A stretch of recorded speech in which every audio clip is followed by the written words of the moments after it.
Quick note before we start, this is a walkthrough of a real case study with two law firms I've worked with over the past year. I'm going to show you the actual visibility metrics across Google, ChatGPT, and other AI search tools, and explain what changed to produce those results.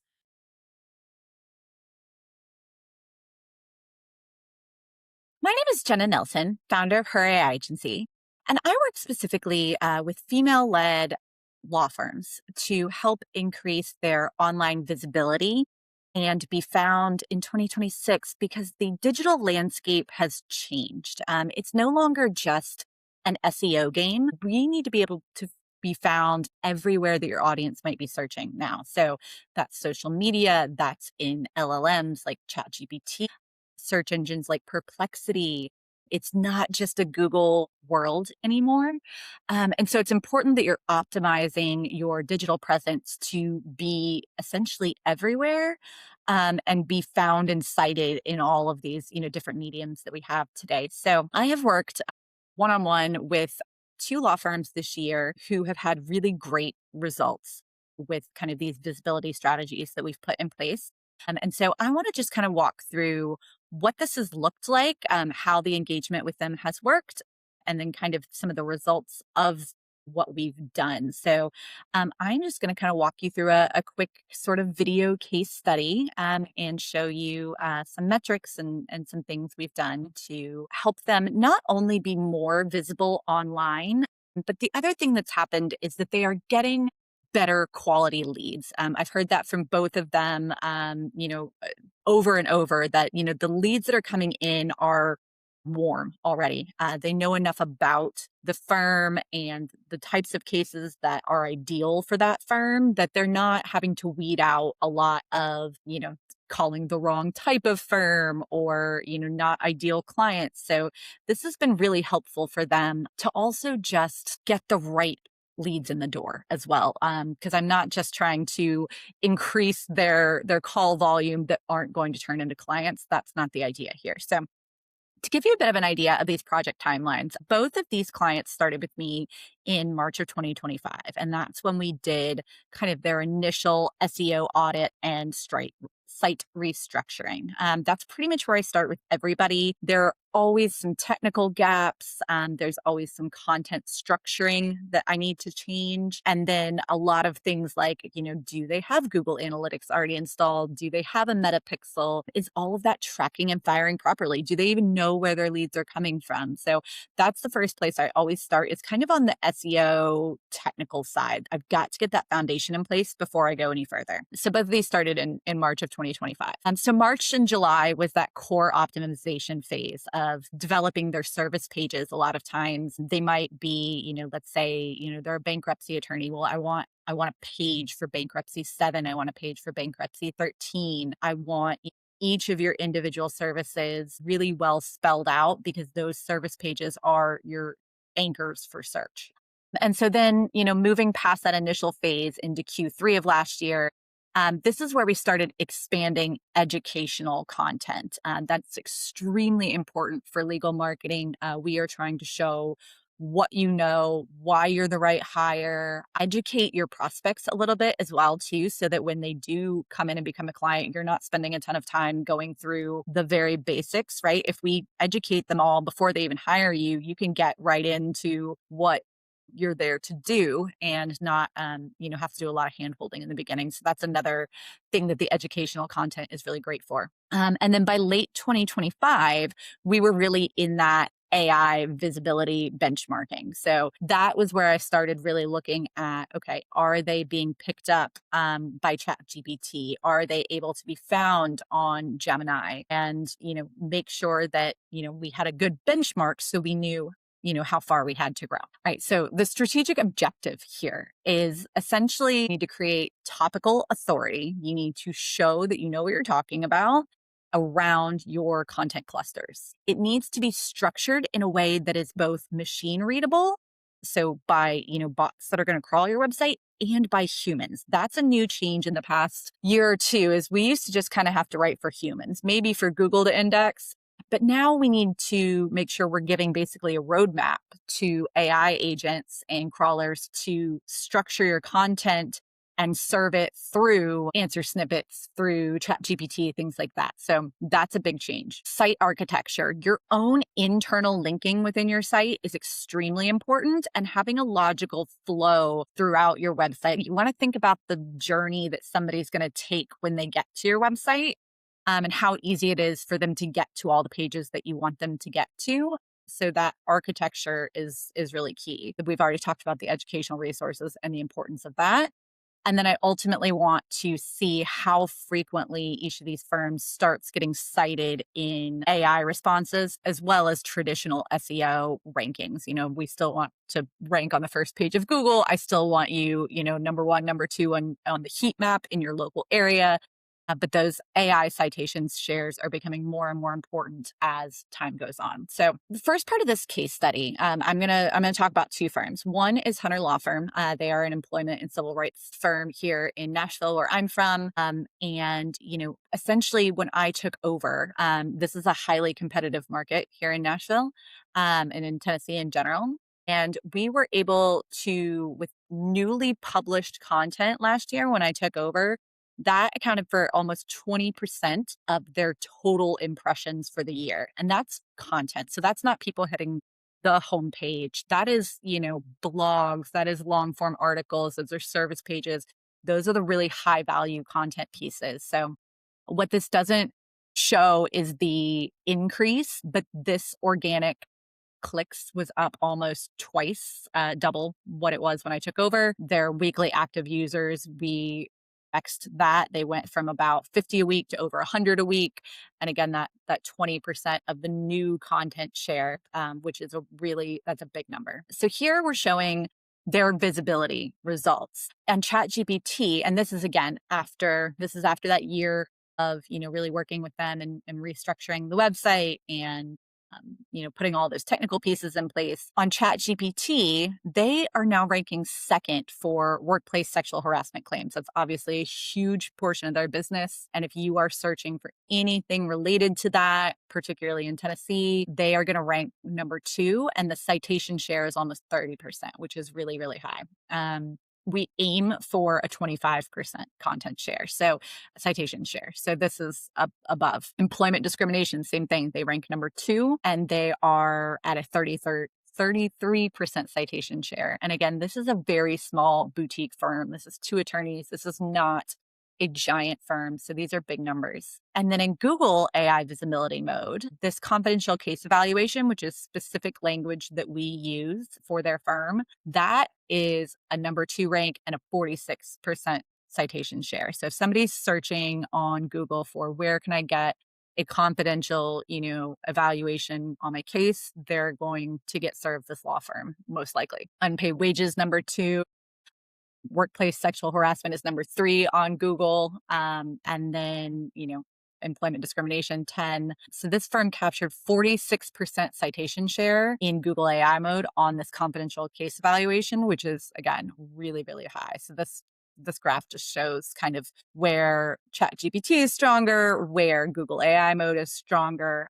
But this one has, and they tell me that a good number of their actual leads that convert are coming from ChatGPT. So we know that this is working. The second one we're going to talk about is Cava Law. They are a bankruptcy and debt resolution firm in Miami. And same thing. We have had extraordinary results with them. In fact, they are capturing 100% citation share in Google AI mode.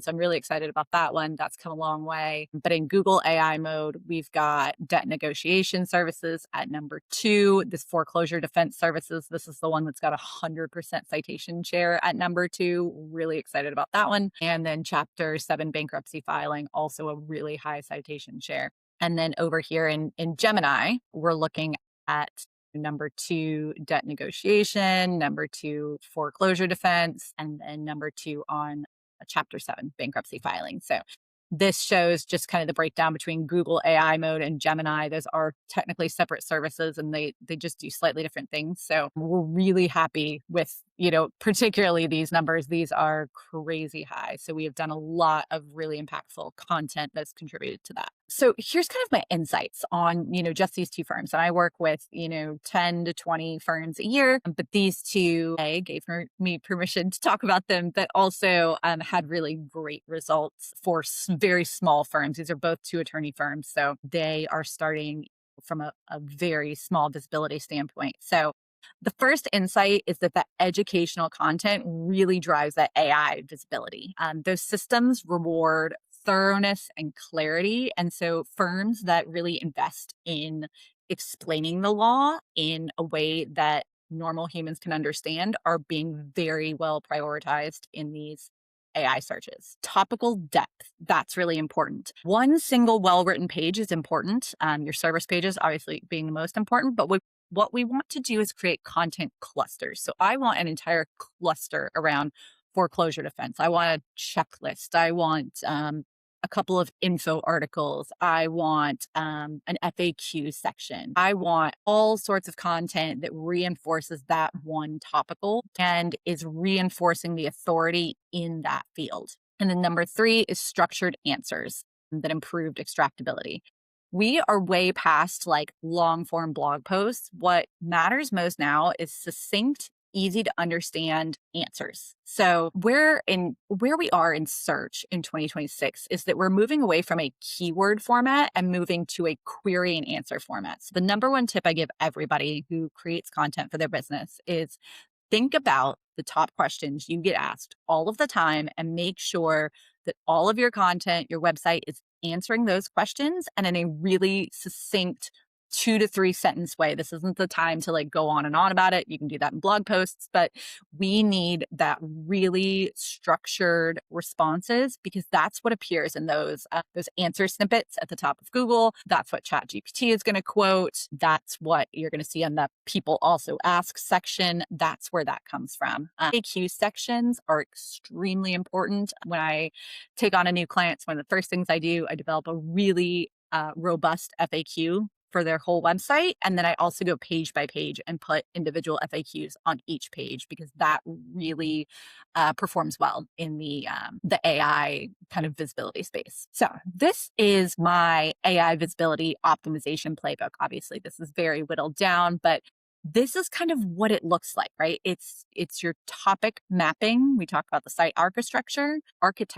We talked about the practice page reconstruction, making sure the service pages are concise, they're clear explanations of the processes and the client's rights. This comprehensive FAQ implementation, I just talked about that. Schema and structured data. Schema is very important and it's highly technical, so I won't go too far into detail. But what it does is it basically creates like a roadmap for machines, AI crawlers, etc., to read what's on your site, know what's on it, and be able to index it really easily. A machine doesn't see your website in the same way that a human does. They don't see colors and brand fonts and logos. They see content. So the way we structure the content, and then when we go and back and put that structured schema in, which is it's code. But when we go back and put that in, that makes it so much easier for these crawlers to pick up and quote back, even, in Google. The content clusters and educational resources, things like download our checklist. Here's a guide to your rights. Those kinds of things are really valuable pieces of content. And then we talked about the internal linking, where everything connects within your system. It should feel like a map that you can easily understand where everything goes. And then ongoing content. One thing I hear from a lot of people is like, oh, my website's done, so there's nothing else to do there. Your website is never done. Google in particular values freshness signals. So you need to be adding content, updating content, changing content all of the time. So if anybody comes in and says, oh, I'm going to sell you a one-time SEO package, I'll fix your website and you'll be good to go forever, please don't hire them. That is a great starting point, but it does need to be continuously monitored.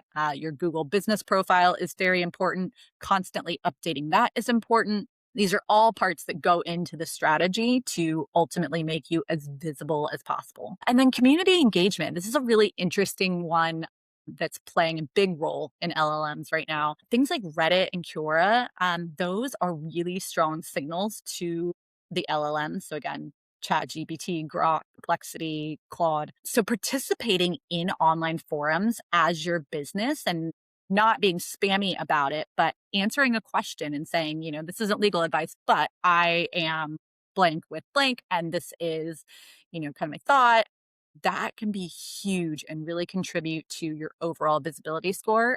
So I have a Reddit engagement strategy for every client, and that has driven a lot of business this year.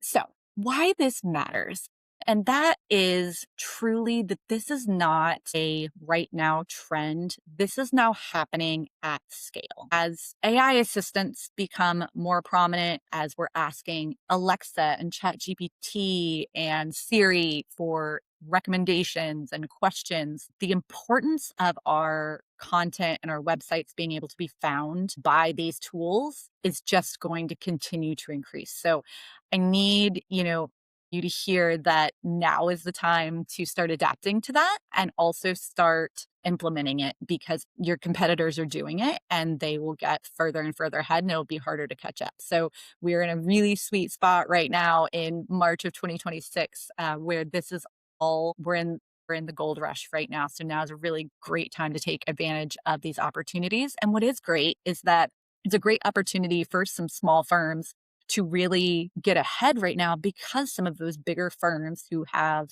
these huge contracts with, giant SEO firms who frankly just haven't adapted or changed anything. They've got a system, it's been working for all this time. They're not really changing anything. And so I'm seeing some of those big firm names slipping because they're just not adapting. So this is a really great opportunity for some of the smaller players to pick up some ground right now, even without huge marketing budgets. So final takeaway here is, if I could tell you to do 3 things to be more visible in 2026 as a small law firm: build authority, make sure you're structuring for AI, and then you need to be able to measure where you're at now so that you can see where you need to expand and what queries you're showing up for and which ones you're not, and adjust your content accordingly. So this is just, a case study of 2 firms that I've worked with this year. Becoming more visible online is something that you're interested in for your firm. If you need a content marketing strategy, if you are getting leads, but they aren't the right quality leads or the type of leads you want, I'd love to talk to you and see if I can help. So thank you so much.